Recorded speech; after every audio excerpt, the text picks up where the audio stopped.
the world in which nothing is solved.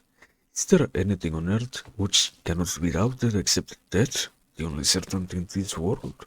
To doubt and get to live. This is a paradox, though not a tragic one, since doubt is less intense, less consuming than despair. Abstract doubt, in which one participates only partially, is more frequent, whereas in despair one participates totally and organically. Not even the most organic and serious forms of doubt ever reach the intensity of despair. In comparison with despair, skepticism is characterized by a certain amount of dilettantism and superficiality. I can doubt everything. I may very well smile contemptuously at the world, but this will not prevent me from eating, from sleeping peacefully, and from marrying. In despair, whose depth one can fathom only by experiencing it, such actions are possible only with great effort. On the heights of despair, nobody has the right to sleep. Thus, a genuinely desperate man cannot forget his own tragedy.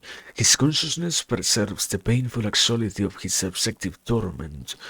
Doubt is anxiety about problems and things, and has its origins in the unsolvable nature of all big questions.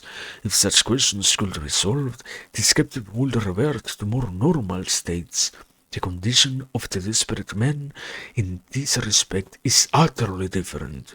If all problems were solved, he will not be any less anxious, since his anxiety arises out of his own subjective existence.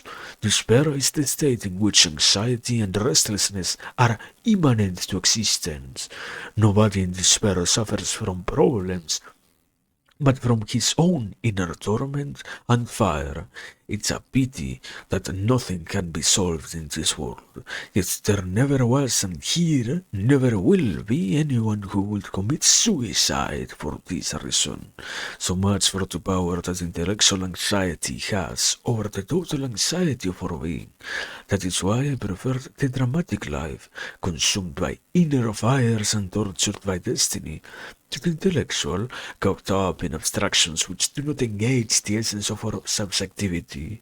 I despise the absence of risks, madness, and passion in abstract thinking. How fertile passionate thinking is! Lyricism fits it, like blood pumped into the heart. It is interesting to observe the dramatic process by which men, originally preoccupied with abstract and impersonal problems, so objective as to forget themselves, come to reflect upon their own subjectivity and upon existential questions once they experience sickness and suffering.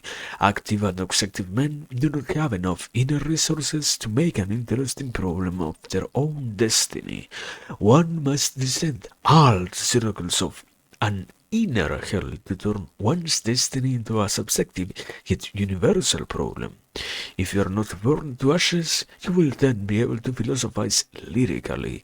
Only when you do not deign even to despise this world as of unsolvable problems will you finally come to achieve a superior form of personal existence. And this will be so not because you have any special value or excellence, but because nothing interests you beyond your own personal agony.